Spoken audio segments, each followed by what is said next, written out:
ત્યારે જ ઉપરાષ્ટ્રપતિ જગદીપ ધનખડે ગઈકાલે અચાનક રાજીનામું આપીને બધાને આશ્ચર્યચકિત કરી દીધા। તેમણે સ્વાસ્થ્યના કારણોસર રાજીનામું આપ્યું અને રાજીનામામાં તેમણે રાષ્ટ્રપતિ, વડાપ્રધાન મોદી અને મંત્રીઓનો આભાર માન્યો હતો। આજે રાષ્ટ્રપતિ દ્વારા તેમનું રાજીનામું સ્વીકારવામાં આવ્યું છે। ગૃહ મંત્રાલયે આ માટે એક સૂચના જાહેર કરી। પીએમ મોદીએ ધનખડના રાજીનામા પર એક્સ પર એક પોસ્ટ લખી હતી। તેમણે લખ્યું કે ધનખડજીએ ઘણી ભૂમિકાઓમાં દેશની સેવા કરી છે। પીએમએ લખ્યું કે તેઓ ધનખડજીના સારા સ્વાસ્થ્યની પ્રાર્થના કરે છે।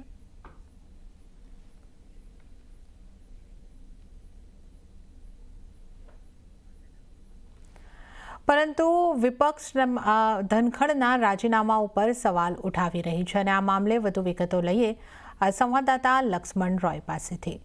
लक्ष्मण जी, क्या अपडेट है? सरप्राइज इस्तीफा, क्या है सियासी गलियारों में हलचल?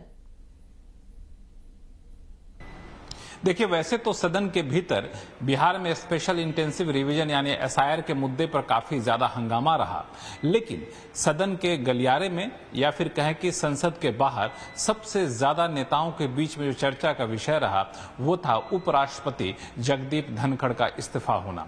अचानक कल रात उनके तरफ से ट्वीट होता है, इस्तीफे की चिट्ठी आती है और सुबह होते होते राष्ट्रपति उस इस्तीफा को स्वीकार कर लेती हैं और फिर उसका एक नोटिफिकेशन भी जारी कर दिया जाता है। और इतना ही नहीं, प्रधानमंत्री मोदी ने ट्वीट करके शुभकामनाएं दी और साथ ही साथ उन्होंने बताया भी कि जगदीप धनखड़ साहब को अलग अलग कई मौके पर देश की सेवा करने का अवसर वहां पे मिला है। लेकिन जगदीप धनखड़ ने अपने इस्तीफे में सबसे ज्यादा जोर इस बात पर दिया कि उनकी सेहत अच्छी नहीं थी, डॉक्टर ने उनको आराम करने की सलाह दी थी, इस वजह से उन्होंने इस्तीफा दिया। लेकिन विपक्षी पार्टियां जगदीप धनखड़ के इस दलील को स्वीकार करने को तैयार नहीं है। कांग्रेस की तरफ से जयराम रमेश ने कल के पूरे घटनाक्रम का जिक्र किया जिसमें बिजनेस एडवाइजरी कमेटी की बैठक हो रही थी और उस बैठक में भारतीय जनता पार्टी की तरफ से मंत्रियों का नहीं आना और फिर बाद में चलकर जगदीप धनखड़ का इस्तीफा होना, इसको साथ में जोड़ करके देख करके इस पर सवाल उठाएं कि आखिर इस्तीफा क्यों हुआ। ऐसे ही कई सारी विपक्षी पार्टियां, कांग्रेस की तरफ से नेताओं ने बयान दिया और उन्होंने जगदीप धनखड़ के इस्तीफे पर हैरानी जताई और उस पर पर्दा हटाने की मांग की। हालांकि भारतीय जनता पार्टी इस पर बिल्कुल चुप है, साफ तौर से कहती है जो जगदीप धनखड़ साहब ने कहा है अपनी चिट्ठी में वही है, यानी सेहत की वजह से वो काम बहुत समर्थ नहीं थे करने में, इस वजह से उन्होंने इस्तीफा दिया। लेकिन अब भी इसको लेकर चर्चा काफी जोरों पर है। जी लक्ष्मण जी, इस पूरी जानकारी के लिए आपका धन्यवाद। तो आ दरमियान राज्यसभाના ઉપાધ્યક્ષ હરિવંશે માહિતી આપી કે ધનખડજીનું રાજીનામું સ્વીકારવામાં આવ્યું છે। Announcement by the chair. The occurrence of vacancy in the office of Honorable Vice President is envisaged in the Constitution as and when communication in respect of further constitutional process is received, the same shall be shared. તો શિવસેના યુબીટીના સાંસદ અરવિંદ સાવંતે કહ્યું કે ધનખડનું રાજીનામું આશ્ચર્યજનક છે।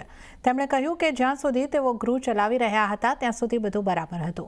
જ્યાં સુધી સ્વાસ્થ્ય કારણોનો સવાલ છે તે સાચું નથી। આમાં એક મોટું સસ્પેન્સ છે અને તેની તપાસ થવી જોઈએ। उनका इस्तीफा आप अगर पढ़ोगी तो उन्होंने लिखा है स्वास्थ्य के कारण भी दे रहा हूँ। भारतीय जनता पार्टी की चुप्पी बहुत कुछ बोलती है, स्वास्थ्य नहीं है। उनका स्वास्थ्य बिगड़ा होगा ऐसा लगता है, क्योंकि पिछले महीने कभी सुना नहीं हमने।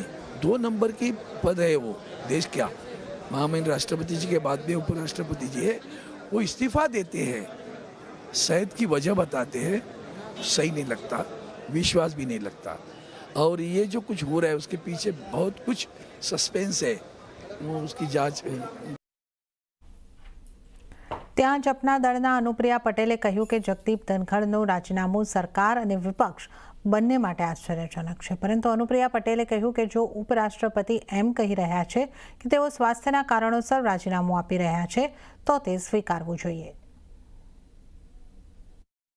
माननीय उपराष्ट्रपति जी का इस्तीफा एक तरीके से हम सभी के लिए, चाहे हमारी सरकार हो या विपक्ष के साथी हो, सभी के लिए शॉकिंग है, सरप्राइजिंग है। किसी को भी जानकारी नहीं थी, अचानक ही सबको ऐसी जानकारी मिली, क्योंकि कल संसद के पहले दिन भी राज्यसभा का पूरा संचालन उन्होंने कार्रवाई का किया, तो ऐसे में अप्रत्याशित है। लेकिन साथ में उन्होंने जो कारण दिया है वो सही भी प्रतीत होता है, क्योंकि पिछले कई बार ऐसी घटनाएं हुई जब हमने देखा कि उनके स्वास्थ्य की समस्या हुई तो मुझे ऐसा लगता है कि स्वास्थ्य के चलते ही उन्होंने ये कदम उठाया है।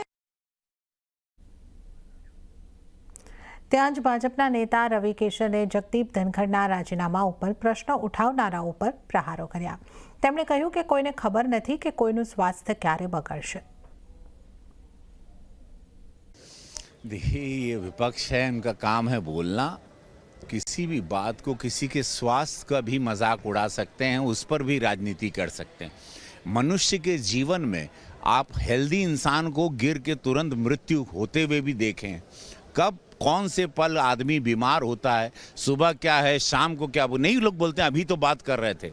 तो ऐसा नहीं है. उनको डॉक्टर ने कहा है कि भाई you need to rest. If somebody wants to rest, उस पर भी राजनीति. किसी का शरीर गवाह नहीं कर रहा है, डॉक्टर ने कहा होगा, कोई रिपोर्ट आई होगी, कोई मेडिकल जांच हुई होगी, डॉक्टर ने कहा होगा just take care, you need to rest.